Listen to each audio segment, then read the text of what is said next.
Good to go?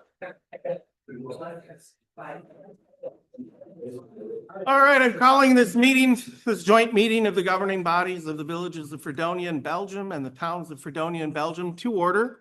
One last reminder before we begin, if you haven't put your name on the sign-in sheet over on the table in the back corner, please do so at some point tonight before you leave.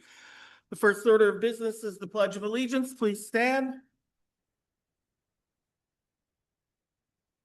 I pledge allegiance to the flag of the United States of America and to the republic for which it stands, one nation, under God, indivisible, with liberty and justice for all. Thank you. Next item on the agenda is public comment, limited to 3 minutes per person. If you're going to make a statement, please give your name and municipality when you come forward. All right, we will move on. We have a presentation from Clerk Johnson we have presentations, Clerk Johnson to administer the oaths of office to Michael Jensen, Nathan Wester, and Sam Hutchison.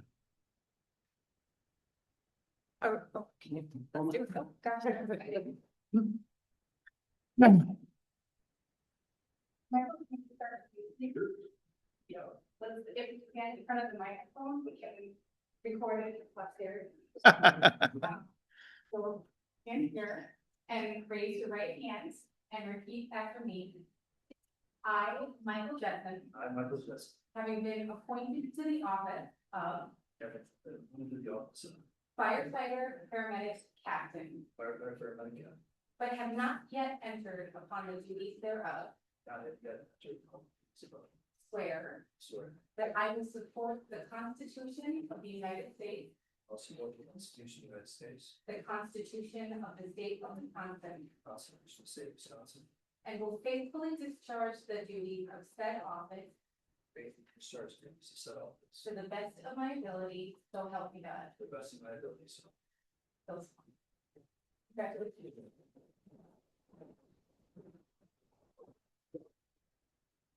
Nathan?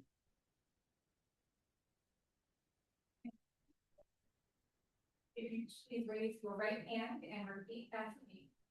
I, Nathan Wester, having been appointed to the office of firefighter paramedic, but have not yet entered upon the duties thereof. Swear that I will support the Constitution of the United States. That I will support the Constitution of the United States. And the Constitution of the State of Wisconsin. And the Constitution of the State of Wisconsin.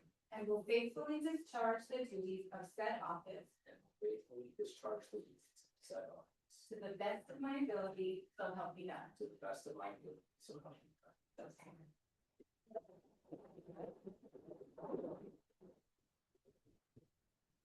Sam. Who's my? Okay.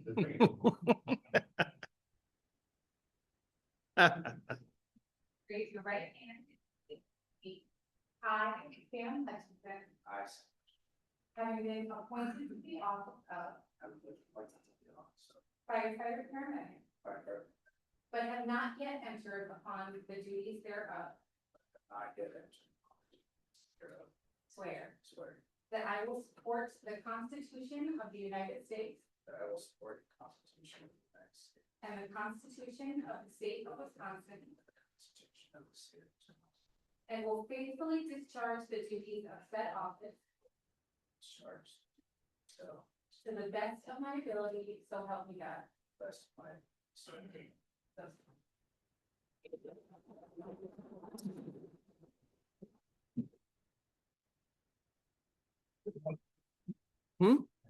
Fire Chief Waker?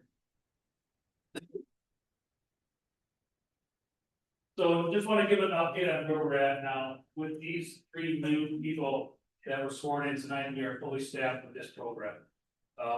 It has been a total relief to see that happen. But also the metrics, the numbers don't lie of what we've had going on here. just some numbers going back to 2022, annual report tonight, this meeting. And we were at 13.9 minutes on our average response time from the time of page until we were on scene. That includes Village of Fredonia and then traveling to the Belgium, town of Belgium. That was in 2022 before we had firefighter paramedics in-house. That was running with 100% volunteers. In 2026, we're at for the first 3 months, we're at 10.8 minutes on scene time. So that's from time of page until we're on scene. Now, I do want to note though, that in 2026, we lost Josh. Josh went to part-time to us, Josh was full-time to us, went to part-time. And then they're looking in January and February for new staff. Our numbers jumped up 12.5 minutes response time in January. February was 12.1 minutes. But I can tell you now that we're fully staffed in March, 7.6 minutes is our average response time. That's phenomenal. That's wonderful. Yeah. So, full-time staff helps, gets us to where we need to be, gets the care to the patient as fast as possible, so. Just wanted to give a little update on that, and congratulations, you guys, both. Thank you. Quick question, wasn't our target goal 8 minutes, so Yes. we exceeded that. For the month of March, yeah, yes, Thank you, Chief Waker. thank you. We now have a presentation on the fire and EMS collaboration study by McMahon Engineers. So good evening, everyone. My name is Robert Whitaker. I'm with McMahon. Jared Kudik is with me. Also with McMahon. We're going to talk a little bit tonight. We're going to give an overview of our results of our project. I have a PowerPoint here. There's also a written report that would be available after tonight. If there's any feedback, we'll do a final review tomorrow and have a final PDF I'll make available to Christoph, and then he can distribute as needed.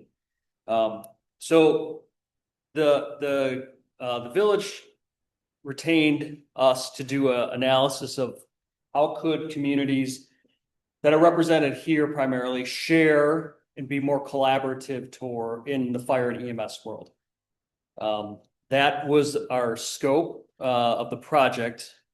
As we worked forward, we looked at that scope, identified and reviewed documentation, conducted interviews and on-site observations, both with elected officials, appointed officials, members of the departments, command staff, talked about staffing, budgets, calls for service, identified project findings. We did a draft recommendations meeting and then finalized recommendations and report, and we're here tonight to do a presentation. The team assigned to the project included myself. I've been doing with McMahon. The logo says architects and engineers. The architects and engineers are very proud of themselves, but they also have a consulting arm that we can't get them to break the logo. Architects and engineers. And but they do have a municipal consulting arm that does public safety and municipal management. So that's where Jerry and I come in. All of our team are either currently active working public safety people, and this is a part-time gig for us. Some are retired and do this as a job. And then we have a couple full-time employees that do this full-time. Most of them have come out of public safety and municipal management. And we look at this together as a team. So there's public safety people assigned to this, and then there's people that more of a municipal management background on our team that participate in this project. As I mentioned, it's the communities represented here are who we worked with. I'll give you a little overview. We worked with Belgium, the village and town of Fredonia. Initially, the town of Port Washington had inquired about being part of this, and they elected not to proceed in the study. So we're really looking at 3 fire departments providing service to those municipalities. Village of Belgium, and first I wanted to thank a lot of you guys are here that participated. Jerry did a ton of the interviews and the legwork on this, and we exchanged documents and data even up until about a week or 2 ago. So thank you very much for that. It was a fairly easy process for us. Sometimes it's much harder to get documents and data out of places, and it was cooperative and it worked well. So Village of Belgium provides service to the village and town, one station, paid on call. And these numbers came those are from documents from 8 months ago. So just think that things change and we understand that. About 33 members, less than half the members have, or just less than half have 5 years of service or less. 8 members have over 30. We look at that so we can sort of say, what does the future look like? What's sort of on the back end of their career and then what's on the front end of their career. Recruitment of new members in the early 20s has been a challenge. According to the department, the fire station and the apparatus is owned by the private company, and the municipalities to make the purchases, and then it's turned over to the fire company. EMS first responder service, 2024 for the fire department. There's 295 calls for service, 241 of those were EMS related. 2025, 290 calls, 217 EMS. That breakdown is, again, I'm talking to a lot of people that do this on a regular basis, but that's a pretty normal breakdown of EMS to total calls for service. ISO rating, which we'll talk a little bit about more, and there's a follow-up presentation. ISO is Insurance Service Office. They are a independent rating entity that looks at fire protection in communities, and they assist insurers in determining insurance rates. That's the sort of the high level of it. ISO in the village is 3, and in the town is 5. A lot of that is impacted by your water source and how far away are you from a fire station. When I say water source, municipal water versus what they'll call hauled water or tenders or tankers moving water to and from the fire station. Just really quick, higher or lower is better at these scores? Higher is considered better. Okay. A 1 is the highest you can get. 10 is no fire protection within. So lower, Lower is okay. better. Thank you. 10 is a 10 is basically no fire protection. Okay, per computer. thank you. I just wanted that clarified. Budget in 2025, 2026 is on the screen, about $170,000. Apparatus overview, there's 3 fire engines or pumpers, a tender, command, pickup truck, brush truck, and a rescue squad. Belgium does have a planned replacement plan, which is a good thing to have a plan when you replace things. Because as you'll see, as we talk a little later, though these pieces of equipment last 20 plus years. So it's not something that 3 years later you go, this one's out, let's get a new one. And they cost $1 million, $2 million. It's not an unachievable price for some of these vehicles. Fredonia is a municipal department, so private department, Belgium. So that's an independent company that provides service to the municipalities under a contractual relationship. Municipal department it's a department of the municipality. So the village, like they may have a finance department, it's a fire department. The village fire department provides service to the village, portions of the town of Fredonia through a contract with Wabico. 1 fire station, primarily provider, as you've seen a little earlier, paramedic services for the municipalities, a great program that is continuing to get stronger. Combination department, so that in other words, you have part-time and full-time. You have a fire chief that's part-time, 16 members of the department have less than 5 years of experience. 3 new ones tonight, so maybe that number changed after that. 3 full-time paramedics working 24-hour shift with 3 additional part-time at the time we did the data analysis. We talked a lot to the chief, and as a department grows, being a part-time chief is a challenge. And as you have full-time employees coming in, it becomes even more of a challenge. A lot of administrative work. So that's something that we identify in the report as a future-looking item that the village probably wants to think about in the future moving forward. The Fredonia Fire Department fire station is owned by the village, shows the apparatus, calls for service. Right around 725, that little drop in 2025, but that breakdown, again, is fairly consistent for the industry as far as EMS to fire. And when I say fire, I mean other fire and other stuff that's not falling in the EMS world. ISO rating of 3 in the village, 6 in the town. Your budget for the fire department is broken up because of the paramedic service. So fire and ambulance at 520,000. The paramedic budget was 474. Numbers bumped up a little bit for fire ambulance, but that included at 26, but that included some lease payoffs. So that number is bumped up a little higher. That's the apparatus you have, and I know you're in a process of discussing sort of where that's going. 2 engines, a ladder truck that's I think being discussed for some sort of replacement. We don't know exactly where that stands yet. A tender, command vehicle, intercept vehicle, brush truck, and an ambulance. Again, the village, like the Belgium, has a replacement plan. Doesn't mean that's the year you're going to buy it, but there's a plan in place because this is expensive equipment. Wabaca, a private fire company, primarily serving the town of Fredonia, 1 station. They do ambulance transport at the EMT advanced level. So they're, from an EMS standpoint, just as a real high level overview, there's first responder or EMR. That's sort of the basic in the door, first level of training. EMRs don't do ambulance transport. They respond as a first responder. EMT basic is the sort of the entry level people you'll see on an ambulance providing care. There's an EMT advanced, which is the next step up, and then there's paramedic. And that it varies as you go what level of care and service those providers can provide. Primarily the training for fire EMS is provided by the Tech College system in Wisconsin.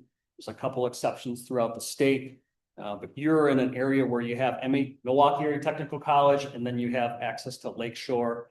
And probably there's maybe a little bit of Marine Park that falls into this too. So that's in the more of the West Bend area. 24 active members on the department. Like Belgium, fire station apparatus is owned by the company. The apparatus is initially purchased by the town, and then there's a process to turn that over to the fire department. Calls for service, again, similar breakdown, 144 total calls, EMS with 88. ISO rating of 5 of 10, and that's primarily the town of Fredonia for that area. And then the budget for the department is $213,000 for 2026. Apparatus overview: 2 engines, a tender, pickup truck, brush truck, ambulance, and a UTV. So what we did, that's the basics, just to introduce you. And a lot of that for you sitting here, you know most of that. This is, we do that to give a basics for people who may be a resident who doesn't really have a strong handle on the details of what's the fire departments are doing. And then we do an analysis, and then we'll talk about recommendations. So we looked at it and said, all right, what are the areas for collaboration? Our first sort of initial look was they're already doing some really good collaborative stuff. The mutual aid and automatic aid, which is where communities and departments help each other. You've been doing longer than most places that have been doing automatic aid. Then automatic aid and mutual aid are 2 types of assistance. Mutual aid is fire department gets on scene or is responding and goes, hey, we need help from somebody else. And they call maybe the neighboring department or a couple neighboring departments to help. Automatic aid differs in that automatic aid is someone calls 911, the dispatcher talks at the 911 center, gets the information, and they dispatch multiple departments automatically because there's a predetermined agreement to respond to certain areas. Between Wabaca and Fredonia, and more recently Belgium, you've been doing that for a long time. And there's a lot of places around the state and around the country that are struggling to even get that going. And that's one of our recommendations that we primarily see as a common recommendation in a lot of communities. And you're already doing it. So you're ahead of the step there. Shared paramedic program. As the chief mentioned earlier, you've improved your service level by decreasing your response times. You're doing that cooperatively. The county initially provided some support for that to sort of get it up and running. There's, from a demand standpoint, none of the individual municipalities or departments probably could really support a single paramedic provider system in their own community. That would be tough. You do it cooperatively, there's a cost savings, and you're able to do it more effectively and efficiently. So you have the 4 municipalities. Fredonia is the provider, the municipal department. And you're moving forward with a way to divide costs, so a funding formula. You've already accomplished all that. You're ahead of the game from many other places around the state, if not outside of the state too. As you've seen in all these departments, there's a strong community connection. For most of you, again, you're involved, you see that. The community connection drives the commitment for the volunteer side of the house, and that has been strong for a long time, and it continues to be strong. You don't have a situation where we sometimes as consultants get called and said, hey, can you come to our community because we can only get 2 or 3 people to show up. We can't get a fire engine out the door anymore. That goes on all over the place. Communities are struggling to maintain volunteer groups to provide response, even in rural areas. And in rural areas are maybe slower to get to that point, but communities where you have, I'll call it a suburban mix of suburban rural, they're really struggling right now to do that and to maintain service. You've been able to do that in all 3 departments. Now, will you be able to maintain that in 10 years is a big question that came up throughout our report, our study. And this is not an opportunity that you should let pass by, but to plan for the future, because there are significant costs that come with employing people, having apparatus, fire stations, and nothing that we're going to talk about today in this report says you have an immediate, like, urgent problem, which is good. You're doing good stuff. It's what does that future look like is sort of where we got to. We're accustomed to, as consultants, coming in to find immediate problems. We didn't really find that here. It's a good thing. You have strong ties that have allowed your community to continue to serve your own community. You have members that are dedicated for the training, for the service. They do fundraising. Those budget numbers probably wouldn't be achievable without support from the community for fundraising. So in that respect, you're in a pretty good spot. Your apparatus and your facilities are well maintained. You have that automatic aid program, which is in essence like having more people on your fire department to back up the first people that are responding or arriving. Joint paramedic program, those are all good things. Where were the challenges? And I'm summarizing probably a 25-page report here, and hopefully 20 minutes is sort of what I'm trying to deliver. So I'm moving fairly quickly. Recruitment and retention of paid on call and volunteers is going to be a 10-year challenge. You're doing okay right now, but as municipalities have to plan, as levy limits provide some restriction for trying to raise funds to support people. You're the most valuable resource, but you're also the most expensive resource annually for service. That's something communities want to plan out for. The departments all told us their average age is rising. So when you have that average age rising, just like any other municipal or community volunteer fire department, there's less people coming in on the bottom than there are going out of the top. So you need to maintain that service to do that.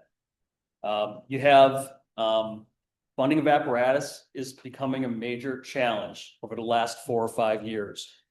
The industry has basically seen costs of those vehicles double in about 5 years. What is $1 million ladder truck 5 years ago is $2 million today. What's a $500,000 engine or pumper is $1 million easily today. And there's really not a lot of relief in sight on that at this point in time.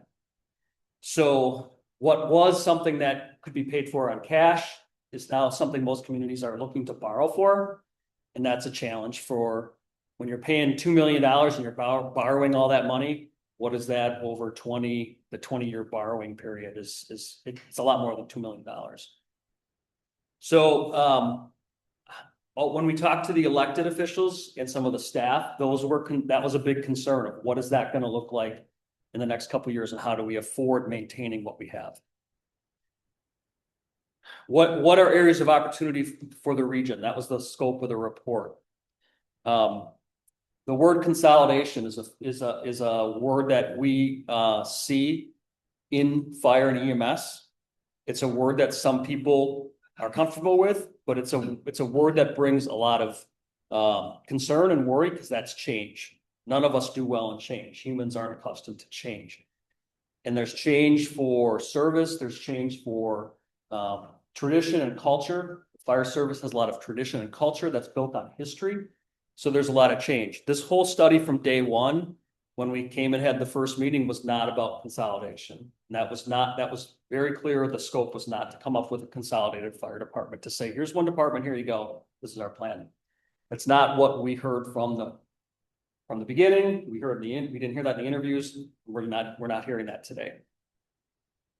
On the short term, that I think you're sustainable what you're doing. Now there's going to have to be some slow incremental investment, but that's not something that we have in our report as like, this is the solution to your problem and let's move on.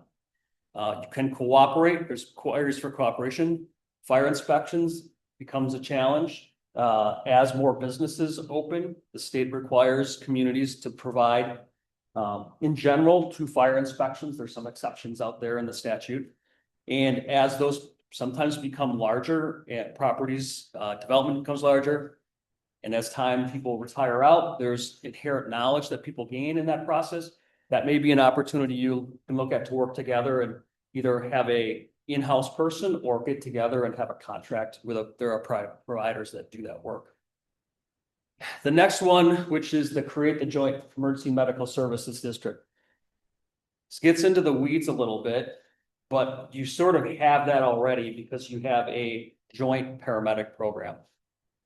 Now, what the district does is in the state statutes, there is so there's property tax limits. So in other words, municipalities can only increase their property tax, which is really one of the primary funding sources for law enforcement, fire, and EMS, by the net new construction in their communities. So in other words, if you don't have a lot of net new construction, you don't have a lot of new money every year to pay for service costs that are going up. So in the statutes, there's an exception from the levy limit for a joint EMS district or a joint fire district that says if multiple municipalities get together and create a district with a voting representation of every community that's a part of that district, that there is an exception to the levy limit of up to CPI plus 2% annually. So if CPI was 3% next year, you could increase that property tax levy by CPI, so 3% plus 5%. That's more than you're going to see right now probably on your net new construction in most of the communities. On the state Department of Revenue regulates all this. They do an annual audit of this. And so there are some rules that you have to follow to be able to do this. But really what you're doing now with the paramedic program is a district, but it's not formed that way. So it would take some governance change. And in that, it would look probably much like each community that was participating in the district to have a voting interest on the board. And in our eyes, the Village of Fredonia would become the contracted provider. So the board would, in essence, contract with the Village of Fredonia to be the service provider for the district. That's a very short windowed recommendation that we're seeing communities across the state come up and say, can we do something like this? Because the property tax limits, especially in communities that are looking to need to go from a part-time full model to a full-time model, is driving them to have to see some cost increases they can't afford right now under the property tax limits. From a long-term perspective, and when I say long-term, I'm talking 10+ years. Next recommendation is, could you go to 2 fire stations instead of 3? And that would be, as things come up, if you're going to have to spend a lot of money on fire stations, that may be something to talk about as the future goes on. And we've talked a little bit, right now you do joint training already between the departments. Enhance that to a quarterly training and talk about maybe incorporating some more EMS training in that quarterly training opportunity. So continue with areas of opportunity. Create a plan. to talk about apparatus. Jerry's going to talk about the apparatus side. Yep, are you ready for me? Go for it. All right. Robert left me 3.5 minutes. Thanks for that. I'll get you an introduction to go on. My name is Jerry Grudick, I work for Group Man as well. Congratulations to the 3 new, recruit that very nice, Captain. I remember that 38 years ago, so this is what happens 38 years later. So enjoy it while you can. It's great. So if you look up here, you can see the number of apparatus that are currently in we'll call it a region. Most of you during your careers work for a company, some of you are business owners themselves. Know that the most expensive thing in your business or when you worked in your corporation was labor. It's the most important thing, but it's also the most expensive, right? So what happens when times get tough, funding gets smaller, you end up hearing about layoffs and things like that. Maybe some of you experienced company layoffs or those kind of things, or you've read some companies that had to lay off people, because that's the most expensive part. Fortunately for volunteer fire departments and combination departments, that's not the most expensive thing. You have an awesome group of people that volunteer their time, keep the costs low, so that turns to the next most expensive thing is apparatus. So that's where you look, find some savings. If you want to just switch to the next slide. Put together this slide here that talks about, to list all of the vehicles that are in this region. 7 engines, that's pretty heavy for this region. Think of the region as a city with 3 fire stations. You would never have that many engines in that area, okay? So we took a look at how we could reduce over the next years on the engines, and we have everybody committed to having 1 frontline engine. There would be 1 backup in the region, and then there would be a ladder truck, and everybody would keep their defenders. So if you look at it, how you're set up now, Fredonia has brand new Pierce fire engine or 2020. Fredonia, Waukesha. So if you look over here, these would be the 4 that we would keep in service. 1 by Fredonia, and they also have their engine company or their truck company. So they would have 2. Waukesha would have 1, and Belgium would have 2. So Belgium would have the backup engine. So everybody would have a front line, they would have the backup engine. As you can see, you consider selling the newest one that Fredonia has, they'll fund a new ladder, and then not replacing or selling Belgium's 2nd engine and or 3rd engine and the 2nd engine. Everybody would keep their ambulances. I think this should be updated because I believe Waukesha just took delivery. I saw it on Facebook. That's awesome. That's great for the community. Everybody would have that, and everybody would keep a tender. So now we've reduced the number of engines basically from 7 down to 4. I need pay for those. That's something that the government works out. The government entities can work out. You can do it where everybody pays 1/3 of the new engine, or no matter where it goes, and then the newest old one then becomes your first reserve. And then everybody's chipping in towards that. Again, it doesn't happen overnight.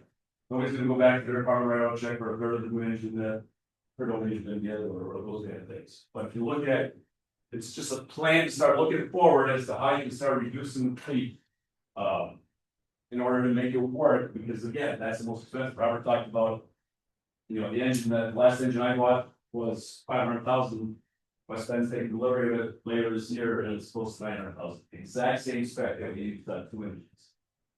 Just 5 years apart. It's crazy. So again, John Stone, just kind of a way of moving forward and looking at potential how you can do it.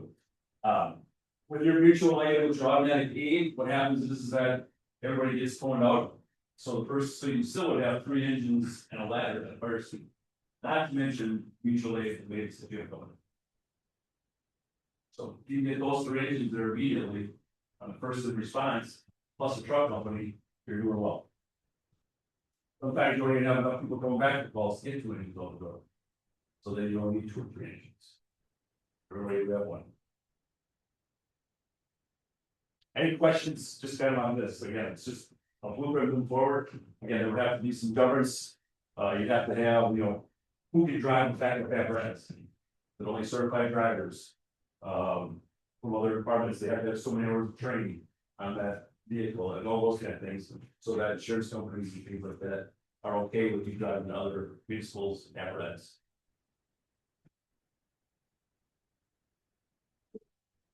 3.5 minutes, you did it, Sharon. Good. All right, so in the report, as we sort of wrap this up, one of the things that we find, not just here, but when we do these studies, there's a lot of detail in fire and EMS that sometimes elected officials have a really high level of understanding because they have so many other things that are on their plate as far as their municipal elected job, and if not, they're maybe working another full-time job. So they might have a couple meetings on road repair.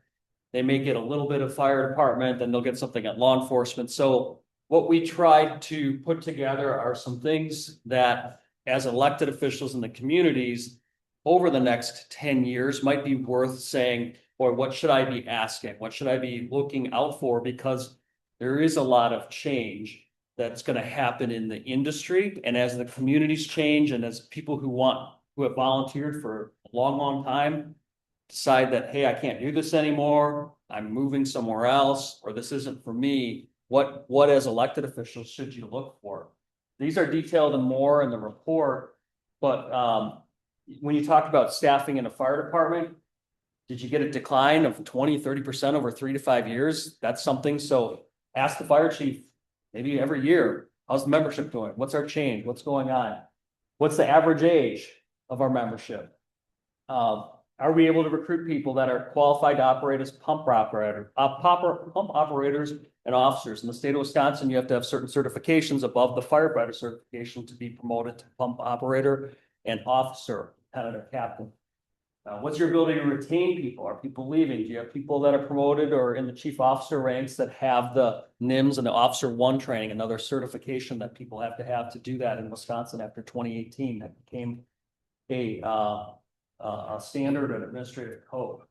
What is the department's ability to operate a minimum effective response force? So do you get enough people to get a fire engine out the door? One person driving the fire engine to the scene is not an effective response. The truck gets there, but there's no one to work. So are you getting 3 or 4 people on that fire engine that can effectively get there and work? A command officer, do you have someone that is trained as an officer that can run incident command? You get 2 people on a medical response. Repeated reliance. How many times are you calling your neighbors because you couldn't get a vehicle out the door to the scene? Those are all questions that we think are important questions to ask, maybe as an annual report type of basis. Response. Did our fire department, were able to respond? Did we meet the community's expectations? Did we meet there's a national standard out there that's not a law, it's not a rule, but it's a benchmark to look at called NFPA 1720. And again, these are all things that could be asked over time. Talked about calls for service. We get a lot of questions in communities when we do consulting reports. When do we have to start thinking about going to more of a staffed fire department, staffed fire station? 600 to 800 calls is sort of the point where you probably want to start thinking about it. At 1,000 calls a year, that's where we see most communities are going. We have to move to a full-time model, at least a primary full-time model. Not, you can still have part-time or paid on call. Questions, and I know there's a presentation you got on ISO. Do you want to load that up on a computer, or how do you want to do that? I can't. Yeah. So while we're doing that, are there questions? Be more happy to take. One thing, if there are questions, please state your name and the municipality that you're from for our records. You can stand. Tom Waker, Chair of the Town of Belgium. I do head up the joint influence of EMS. Very proud to work with everybody on that wonderful thing. I know you struggle just like a lot of people. You talk about consolidation, collaboration. It's a struggle for a lot of people. Put a little thing down and work together for the betterment of the entire. A little bit long-winded, but we're not looking to do anything about servicing our constituents. So I did talk about when we were at the last ambulance EMS committee. What can we do to bring in Wabica ambulance and EMT. Belgium EMTs help one, savings to taxpayers, but two, better service to all the constituents in this area. And three, I've been after Christoph and he said we can't do it until we do this. How do we get a piece of the pie from that $300 million grant? Okay. That's So, a big deal. So, Chief, Jerry, Robert, whoever wants to respond, I'm hoping in my lifetime, we can get that portion done because when ambulance and EMS, 80% of our calls, that's where our focus should be. So that's my comment. yeah, good question. The innovation grant is a grant program run by the Department of Revenue for communities that are looking to come up with an innovative way to provide service. Mostly it's directed at communities that want to work together to provide a service under a consolidated or regional cooperation model. There's a percentage of the savings that you have that you could get back from the state through the innovation grant. Is probably the most basic way I can describe that. I think to be eligible for that, you'd have to look at that district model, I think is the next step that you have to go. Because right now you have a model and you would reform it in essence. You may have some eligibility for that. As far as your other question about the other rescue groups working together, I do think that's something you should consider in the future is how do you bring everyone under the same umbrella for as far as protocols, training, service, and have one set of protocols, one set of training, and do that together. Thank you. Yeah. Any other questions? John Depp, yes, Tom Fredonia supervisor, and I think this question Chief Waker may need to advise. Out of curiosity, because congratulations to the chief and everyone been involved in this now for several years. We finally achieved our goal, 3 full-time, 3 part-time paramedics. Is there a way that we can even more efficiently use the staffing that we've now achieved? Would it be possible with the city of Port Washington or the combined Saltville, Grafton, if they're receptive, that we could assist them, they could assist us as need be? And again, it's more me thinking out loud, and I'm sure that Chief Viker would have good input on that. Yeah, I think like cross licensing is that like so. Well, similar to mutual aid, like fire departments. So I think you probably have some level of mutual aid agreement between Port. I know in Ozaki County, I think there's a Yeah, general agreement. we currently have a paramedic intercept agreement that's joined across all the county that we know that we all have just recently signed. It set the standard of here's what the fees are, here's everything going on. So that is in place. There's mutual aid agreement on the fire side that was just all redone as well. But as far as collaboration, I mean, we have standard operating guidelines that if we get a second call, here's who we've got coming in, or Washington, or Guadalupe's coming in for a second in. So yeah, that is all in place. As far as other efficiencies though, I mean, we had talked about potential, I mean, it was in the presentation as well, fire inspection side of things, right? Getting these other people, these full-time people and part-time people we have that we're paying now to start going into other communities other than Village of Fredonia. Go into the Village of Belgium, Town of Belgium, start looking at opportunities there to utilize them for staffing and helping with fire inspections. There's lots of other things, but we gotta get to this point now. Now we can take the next step, right? Right. Any other questions?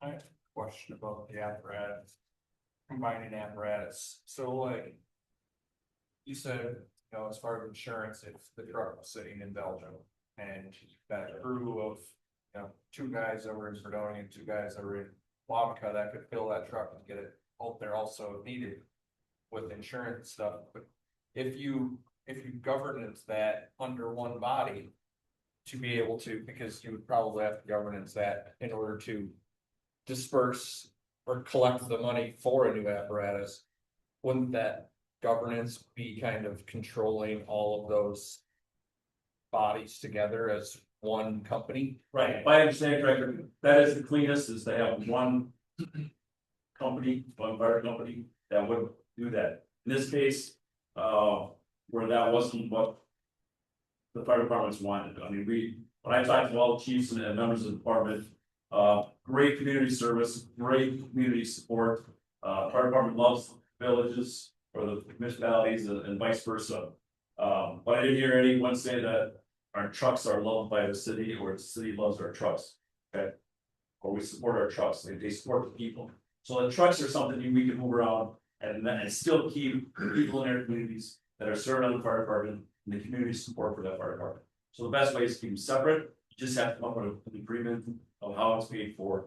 And I think, in my mind, it's very doable. You know, as you replace one, the next oldest one gets moved to the reserve status, and then we combine to get that new truck, no matter where it goes, which is the 3 station. Because eventually somebody's gonna get their new truck as well. You know, everybody's gonna be using that ladder truck.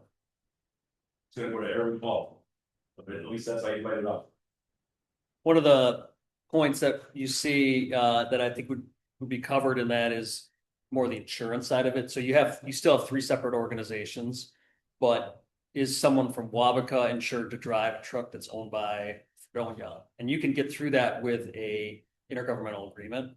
Right. The insurers are used to doing that in Wisconsin, especially the bigger municipal insurers. That's becoming pretty common.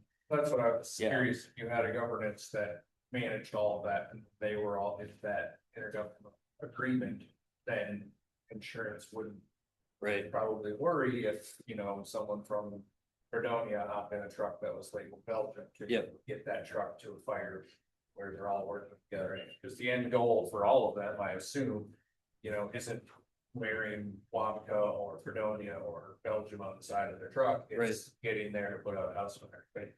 And if that means filling that truck with 2 people from Belgium and 2 people from Fredonia, get it there, then that's what they do to make sure that fire comes to that. Right.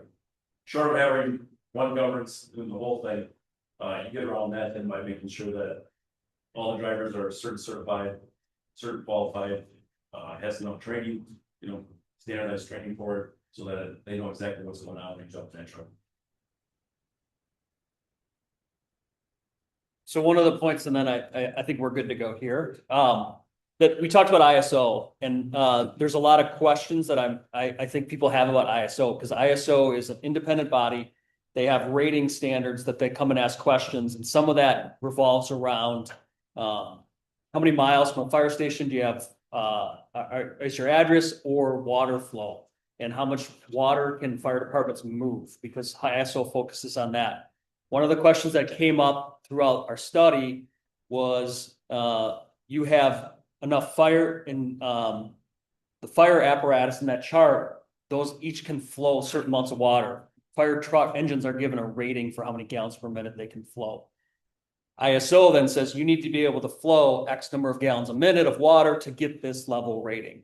So there was some questions because that had come up that revolve around if we have, let's say, 3 of these fire engines, we can flow 3,500 gallons a minute. But if we go to 2, our ISO rating may drop from a 3 to a 4 or a 5 to a 6. And what is that value to the homeowner or the property owner? So John, Christoph connected John, and so I'm going to turn it over to you. Thank you. Yeah, good evening, everybody. So, my name is John Bunting. I'm with R&R Insurance. We partner with League Mutual and MPIC Municipal Property Insurance Company to offer insurance to the village of Fredonia and many of the surrounding municipalities. But yes, exactly. I was asked to talk about, dive a little bit deeper into ISO's public protection classification system, various, I'm going to start the presentation. I just realized that we need to do that. Good. Slideshow. Damn. Very perfect. So I've included some websites.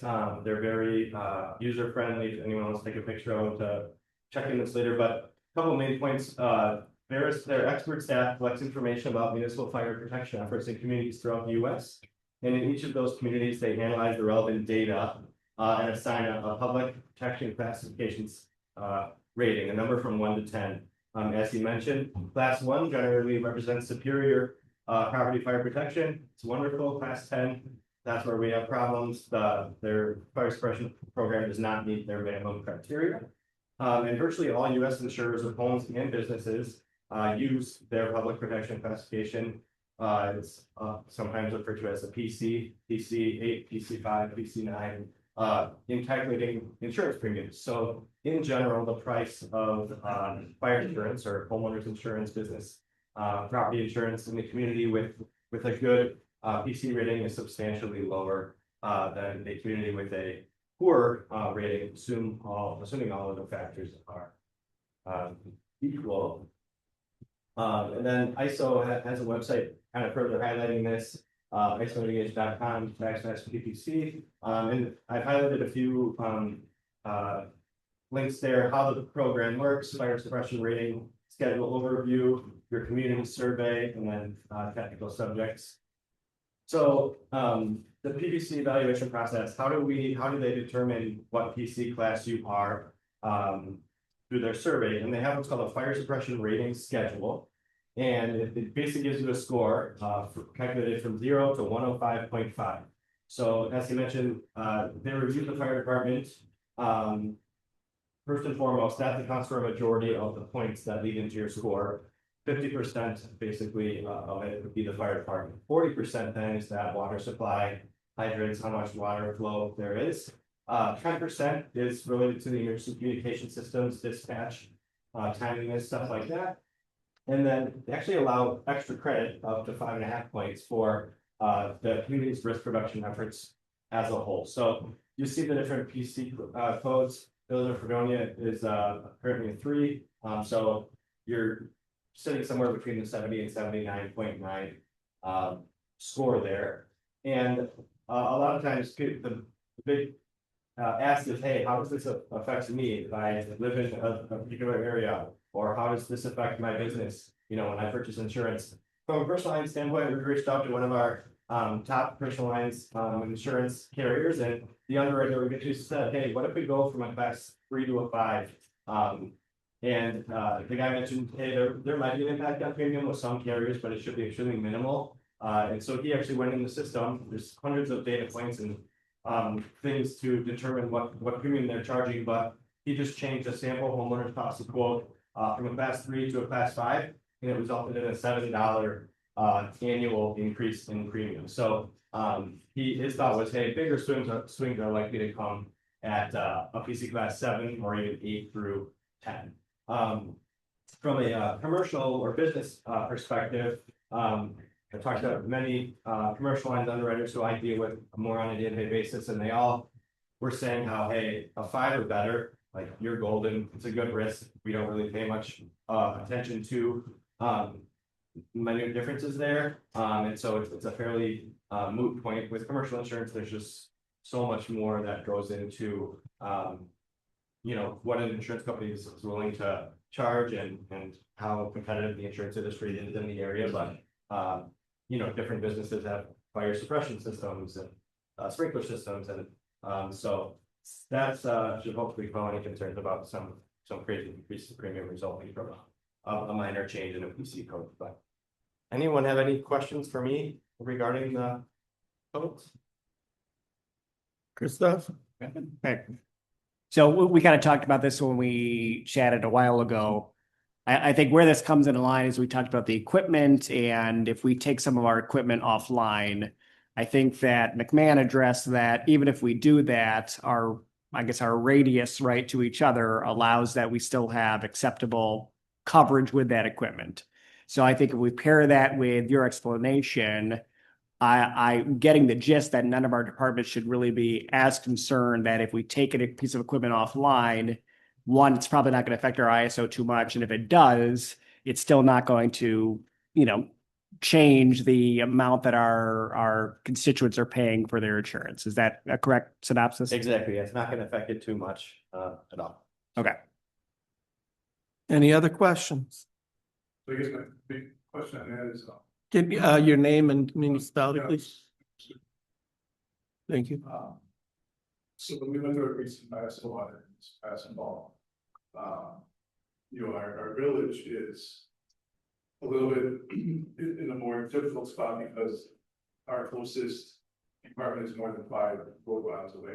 See, where our township is only less than a mile to the closest fire department. So, when we had our ISO audit, he said that, you know, our village is at more of a risk of going higher if we would collaborate, because our next closest fire department is more than 5 road miles away to our village. So will that bring us up from a 3 to more than a 5, potentially? With the changes talked about, I don't foresee some crazy swing. And what I would say, if there are any individual concerns, you know, reach out to your personal or commercial lines agent, whoever you work with. They're more than happy to get an underwriter on the phone who deals with this all day, every day, and plays with the numbers. And ultimately, I think they'll have a good answer for you on how any specific rating could affect certain rates. But yeah, from what we're seeing. So, as it always brought up our audit, it specifically said there's a good chance that the law pointers will be based on our location, distance of the home. For sure, yeah, I agree. And I'm here to say a point or two swing, in our estimation, is not going to result in any significant increase whatsoever. But it could get us full of five.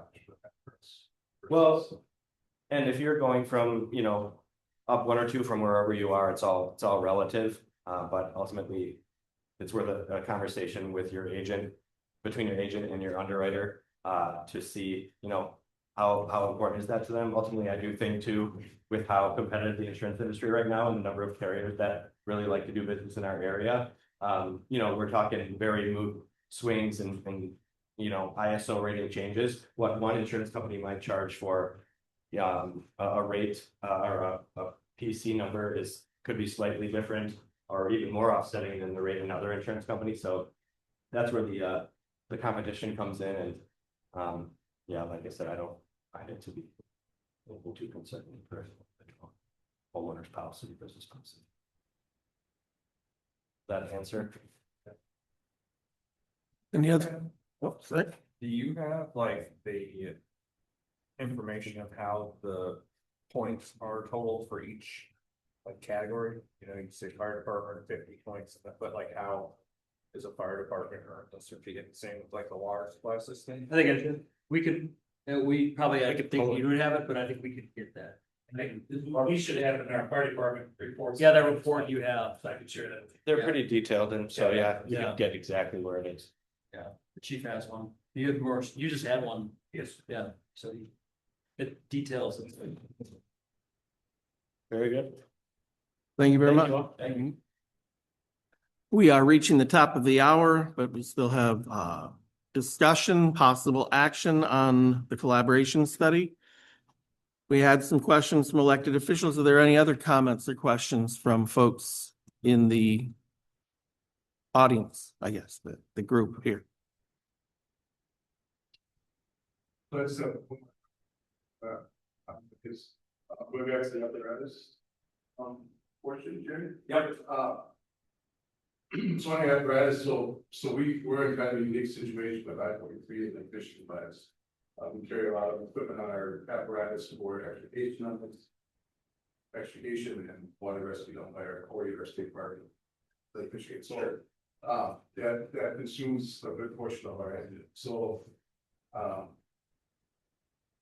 guess we would be looking at another vehicle that is carrying those pieces of equipment as just, you know, again, Yeah. but geographically, it's difficult if you want. Right.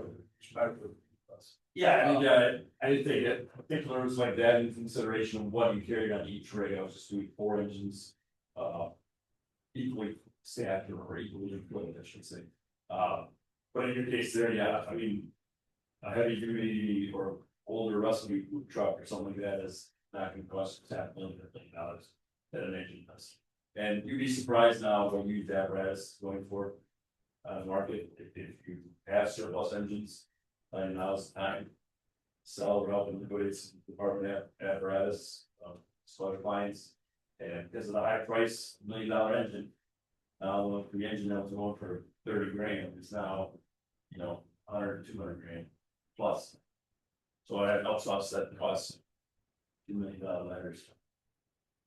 That's where we're at too, Pat. I mean, we're looking at getting rid of our heavy rescue and all of our extrication, all of our. That equipment is all on that truck. And yeah, getting another pickup truck in place of that, spending $50,000-$60,000 on a pickup truck is far cry from that $1 million or $1.2 million to replace it.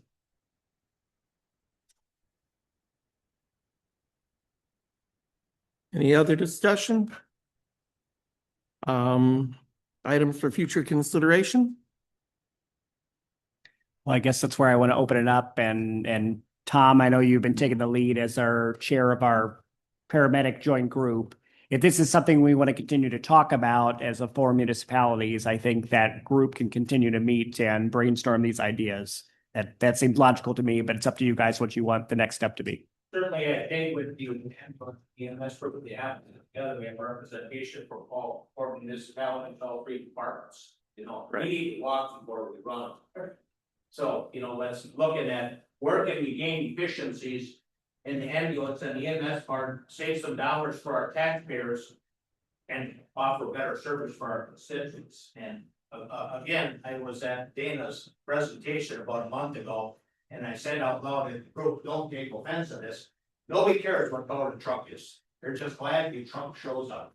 So, and once we say that, it's pretty simple. And whether you say collaboration, cooperation, we're just looking to better serve our constituents. So I think, Christoph, to your point, we could certainly continue to put it on as a an action item, and you know, with the chiefs and with the representatives from the villages and towns. Eventually we'll get something put together. Excellent. Is there anything else? Any other commentary? Do I have a motion to adjourn? Do I have a second? I second motion. All in favor? We're done. Thank you for being here tonight. If anybody arrived late and didn't put their name on the sign-in sheet, please do so. Yeah.